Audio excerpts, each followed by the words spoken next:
Do you find yourself asking, is it better to buy brand new from a developer, or should I buy a resale property right now when considering moving to Toronto? If those are the questions you're looking for answers to, and you want more information on how to make a good decision, then you need to watch this video and we're going to get after it right now. Let's start with the first pro when looking to buy new construction versus resale. In new construction, you're going to go into a model home. You're going to see what the builder's capable of building, the finishes that you can have. And part of what people like is, their own design taste. They want to make the home their own. So they're going to go in, they're going to pick all the finishes that they really like, that's, to their liking.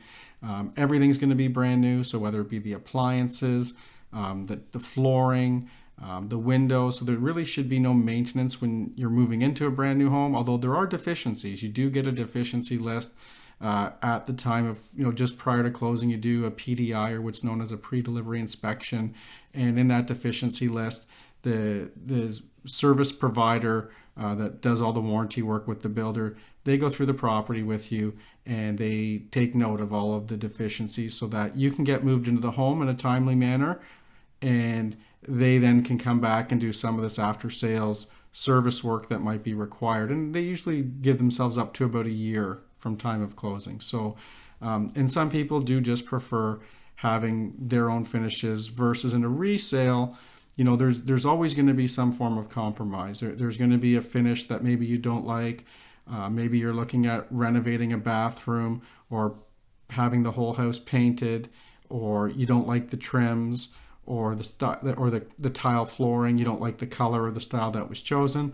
So there's always those compromises, and maybe you feel like, oh, you're paying a premium for something as a finished product if the home's considered, turnkey move in, but you don't really value those finishes. So that sometimes is a con, and maybe that works in your favor in terms of making your decision to purchase new construction.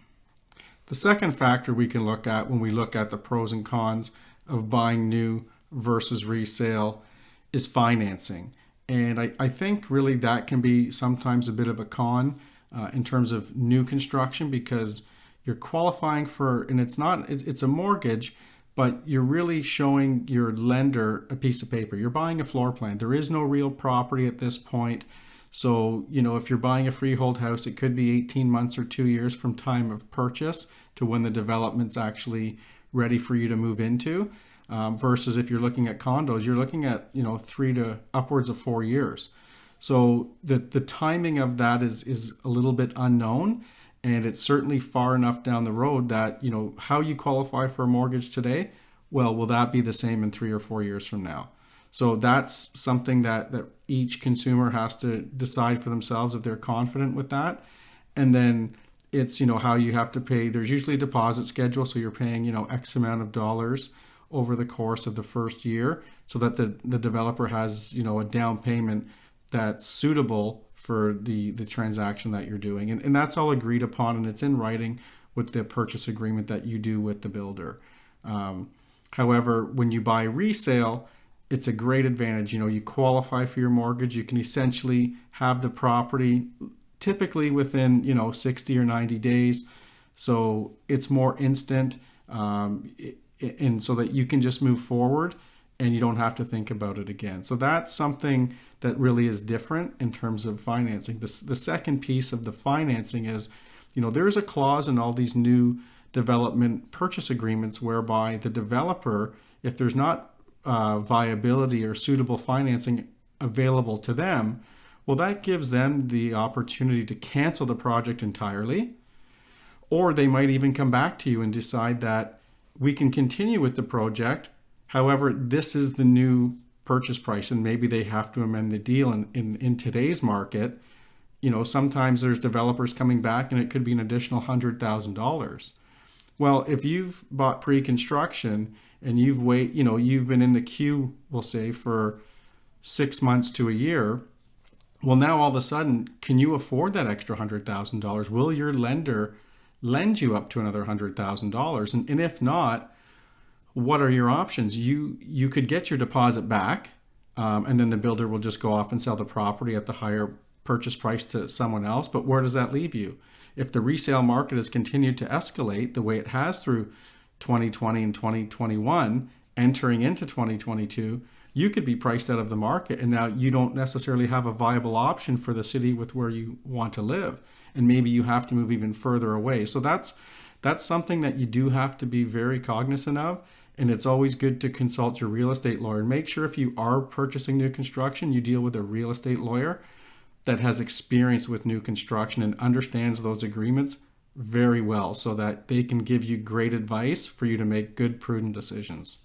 The third aspect that I really want to get into is the timing. So, you get an established closing when you buy new from a developer, but again, in their contract, there's going to be opportunity for them to extend that closing. And how does that impact you as a buyer? Do you have the flexibility to move these closing dates around? And, as an example, if you already own a property, you're going to forecast out, say, 2 or 3 years. Yeah, you have somewhere to live, but at some point you have to sell your property to be prepared to move into your new property. So sometimes the timing can be tricky, and it's really hard to align those dates. So it's something where bridge financing would be involved, which isn't an issue. Bridge financing should be done in both resale and new construction in terms of overlapping your closing dates. But having those extensions, you could get an extension within the last month of closing, whereby you've already sold your current property and you're committed to a closing date, and you may not have the luxury of amending that closing date unless your agent was able to negotiate you as the seller having the flexibility to delay or extend closing. And those clauses do exist, but they are difficult to make happen in reality, especially in today's competitive market that we're dealing with when looking to move to Toronto or living in Toronto and the surrounding area.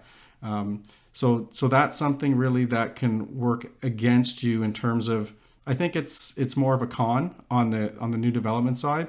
Whereas in buying and resale, if you own a house, your biggest question is going to be, should I buy first or should I sell first?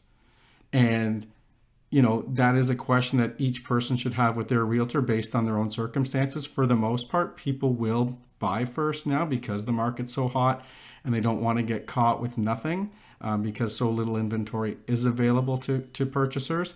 But that's sort of the pro, is that you're generally buying and selling in the same market, so everything is relative, and you can manage those expectations around that. Where when you're buying new construction, you're buying and selling really in two different markets, and there's lots of moving parts. So those are just some things that you really have to be aware of.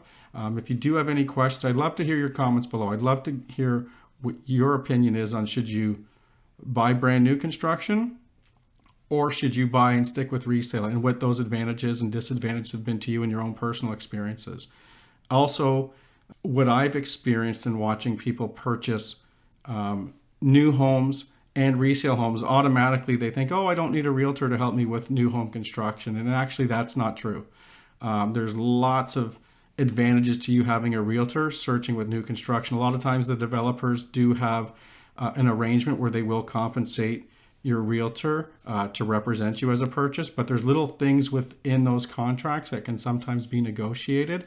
Things like capping utilities and development charges, and etc. So those are really little details that an experienced realtor with selling new construction can inform you of. They can also help you consult for, what are the design or at least the decor things, where if you're going to do upgrades, where's the money well spent?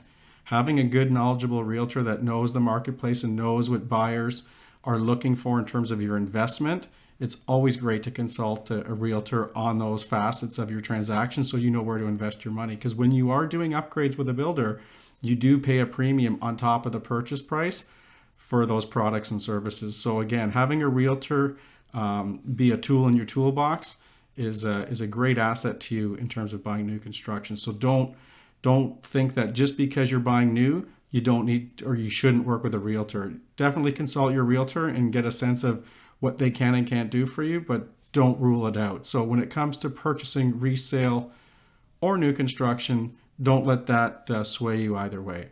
Now we're going to get into what might be the largest, most influential impact on you deciding to go the resale route versus going new construction. And that's going to be making an offer. Typically in new construction, you're going to show up to the sales pavilion or model home, whatever the builder has. You're going to walk in and they're going to have a bunch of different floor plans to look at. You look at the price list and you just sort of put your name on a lot, whatever they have available. They tell you what the purchase price is. Then you sit down, you sign the deal, and you move forward. We know in the resale market, it's not quite as easy sometimes. Certainly, it's very competitive when living in Toronto. You're looking at multiple offers. So the fear of having to compete for properties might be one of the biggest, most influential reasons for you to choose new construction versus resale real estate. So just something, just food for thought. So please comment below and let me know your opinion on that. And I look forward to seeing you on the next video.